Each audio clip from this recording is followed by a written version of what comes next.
banda, cabeça pra cima. Chegando aí em sua casa, mais um dia, mais uma vez, o seu programa Cabeça para Cima, sempre levando até você assuntos que informam, que orientam e que edificam a sua vida e que, conforme você mesmo diz pra gente, abençoam a sua vida e da sua família. É isso que a gente quer fazer o tempo todo. A razão de ser da Rede Boas Novas de televisão é divulgar Jesus, é falar do amor de Cristo das mais diferentes formas. Aqui, mesmo quando a gente fala de um tema de saúde, quando a gente fala de um tema de alimentação, de alguma forma a gente vai estar falando do amor de Jesus. Essa é a Boas Novas. E a Boas Novas que tem um desafio enorme para poder chegar e atingir os seus desafios, os seus objetivos. Mas tem uma turma de pessoas que já entendeu o tamanho desse desafio, já entendeu que quando elas participam dos desafios da Boas Novas, quando elas oram pela Boas Novas, quando elas contribuem aqui, elas estão também cumprindo a grande comissão de Jesus. Elas estão falando do amor de Cristo conosco, porque existem duas formas, né? A gente pode fazer e falar de Jesus diretamente, ou a gente pode contribuir, enviar e permitir que outros ampliem e falem do amor de Cristo por nós. É isso que você faz quando você se torna um semeador de boas novas. Nós queremos registrar aqui o nosso agradecimento a você, que já entendeu o tamanho desse desafio, que o próprio Senhor, que conhece o teu coração, que Ele possa te abençoar e te retribuir, porque nós nunca vamos conseguir fazer isso. E você que também tem sido abençoado pela nossa programação, mas ainda não é um semeador, aproveita hoje, liga aí 2126-300 ou entra no nosso site e rapidinho você vai também poder se tornar um semeador. Você vai nos ajudar a 24 horas por dia divulgar Jesus. Vem para cá. Vem fazer parte desse exército, porque o Senhor deu a ordem e grande é o exército daqueles que semeiam as boas novas de Cristo. 2126-6300, 2126-6300 ou www.boasnovas.tv. Quando a gente pensa no mundo evangélico, não há como não notar que as igrejas evangélicas, elas têm a cada dia se dividido mais. Segundo uma enciclopédia cristã mundial, já são mais de 33 mil denominações em todo o mundo. Isso aí mesmo, 33 mil denominações em todo o mundo. E todas elas afirmam que têm base bíblica. Aí a gente se pergunta, como é que é possível ter a mesma base e serem tão diferentes muitas vezes? E uma outra pergunta que se faz é, será que é possível haver unidade entre estas denominações que às vezes parecem tão diferentes? No Cabeça para Cima de hoje, nós vamos conversar com você sobre a proliferação das denominações. Veja o nosso informativo e tem um time muito especial para conversar conosco. As denominações evangélicas hoje em dia são muitas e variadas. Algumas têm diferentes doutrinas e também oferecem tipos de louvor para acomodar os gostos e preferências dos cristãos. O crescimento dos evangélicos no Brasil nas últimas décadas é confirmado pelo IBGE, pela crescente influência desse segmento na sociedade. Os números oficiais do governo apontam para 42 milhões e 300 mil adeptos em 2010. De acordo com o Ministério Servindo aos Pastores e Líderes, os evangélicos podem ser mais da metade da população brasileira em 2020. O jornal Correio Brasiliense divulgou a estimativa que sejam abertas 14 mil igrejas evangélicas no Brasil a cada ano. Embora seja difícil fazer tal estimativa, pode-se afirmar que a maioria das igrejas são neopentecostais, representando 60% dos evangélicos. É o movimento religioso que mais cresce no país. É isso aí. A gente vai conversar aqui sobre a proliferação das denominações, porque muitas vezes os próprios evangélicos não entendem muito bem todas as divisões que acontecem. Por que igreja assim? Por que igreja assado? E a gente vê que Muitas vezes, a grande maioria das igrejas tem deixado de trabalhar ou de se aprofundar na questão das doutrinas, das diferenças entre as denominações, e aí é que ninguém entende nada mesmo. Hoje, Cabeça para Cima quer conversar um pouquinho sobre isso, ajudar você a entender não só as diferenças entre uma denominação e outra, mas também por que acontece essa proliferação das denominações. Recebo aqui no estúdio Francisco Neri, ele que é professor universitário, também pastor, coordenador do Departamento de Ensino da Ordem dos Ministros Evangélicos. Sempre muito bom ter você aqui. Obrigada. Eu que agradeço essa oportunidade, né? Saúdo a todos com a paz do nosso Senhor e Salvador Jesus Cristo. Agradeço novamente o convite, Celeste e meus... Nós conversamos bastante ali no camarim, esses nobres debatedores, que Deus possa continuar nos orientando, que o Espírito Santo possa continuar nos orientando para que nós possamos trazer a relevância e o esclarecimento que esse tema pede. Perfeito. Obrigadíssima mesmo por estar aqui com a gente. Também conosco, Fábio Castro, querido pastor da Igreja Presbiteriana do Pichincha, em Jacarepaguá, aqui no Rio de Janeiro. Sempre que a gente chama também, está aqui. Uma delícia tê-lo aqui. É um prazer sempre voltar, sempre estar aqui. Espero poder estar aqui mais vezes, porque é uma alegria poder dividir um pouco dessas provocações e reflexões que ajudam o povo evangélico a construir a sua caminhada e a fazer as escolhas cristãs sérias que precisam fazer para uma vida madura em Cristo. É isso aí, né? E às vezes até parar de ficar mudando de igreja, né, pastor? Mas pois é. Entender onde está, por que está, coisas desse tipo, né?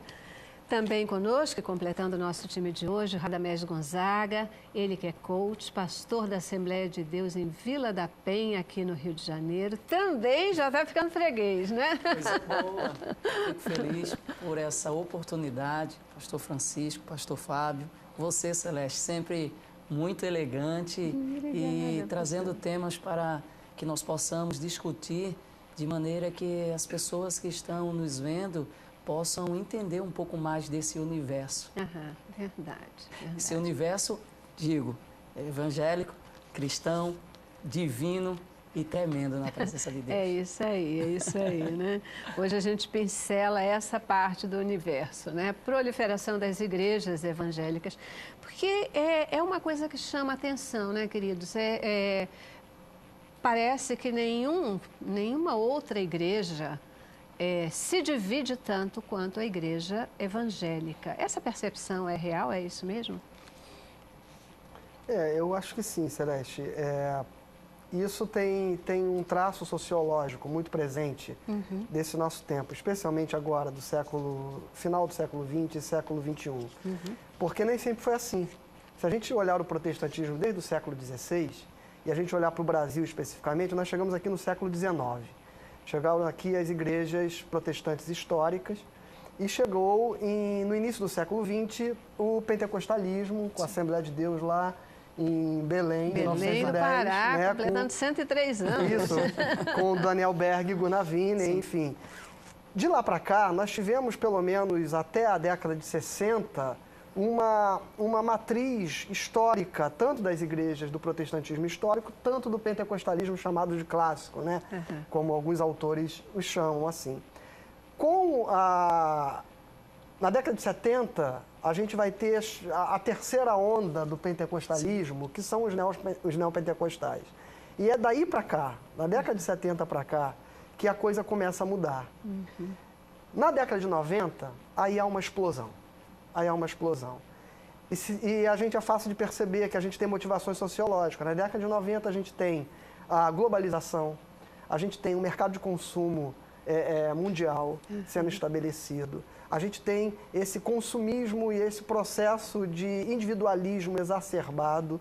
E com esse fenômeno sociológico todo, há de se compreender que o segmento evangélico, como expressão desta sociedade, vai reproduzir, não deveria ser assim, mas vai reproduzir essa fenomenologia de cada vez mais a gente buscar alguma coisa que tenha a ver com a minha individualidade.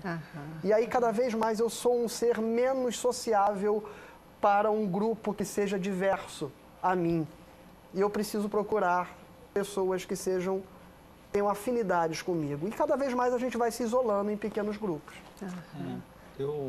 Essa abordagem que ele fez uma curta abordagem histórica importante para mapear, mas eu gostei da tua palavra introdutória, que você também fala a questão do evangélico, quem eu sou, para onde eu vou, além de ser as questões filosóficas fundamentais, elas também nos levam para esse esclarecimento histórico, ele é importante, por exemplo. E também vejo que, para a gente discutir esse tema, a questão da educação é fundamental, porque, por exemplo, ele fez um recorte histórico, isso é que nos permite, por exemplo, compreender ou pensar sobre essa mesma questão. E dentro das igrejas, o esclarecimento, a questão da educação é de suma importância, a questão do conhecimento, conhecer a história da sua igreja, a história da sua denominação, a história da igreja primitiva, ou seja, através do conhecimento histórico. Como educador também, eu pertenço à Ordem dos Ministros Evangélicos do Brasil Exterior, ou seja, é interdenominacional, ou seja, várias denominações evangélicas, e supradenominacional, não é que é um conselho que coordena todos, não. É porque realmente são várias experiências evangélicas que se propõem a algumas representações, tem um efeito de representação. Pelo menos até na educação pública, por exemplo, eu também participo dialogando com outros credos religiosos. E uma das frases que em muitos fóruns de educação se coloca é que, às vezes, o diálogo interreligioso, ele às vezes é mais fácil que o diálogo intrarreligioso. Então, eu acho que pelo lado da compreensão, pelo recorte histórico que ele fez com propriedade, através do lado do debate, do esclarecimento, vai nos levar a elementos importantes para que a gente possa administrar essa realidade tão complexa. Sem dúvida nenhuma, né? Eu também comungo dessas afirmações, desse comentário que os pastores fizeram, Celeste. Mas eu quero ir um pouco mais lá atrás. Quero ir lá no período em que o próprio Constantino, ele se levanta como sumo pontífice da igreja e ele denomina o nome da igreja.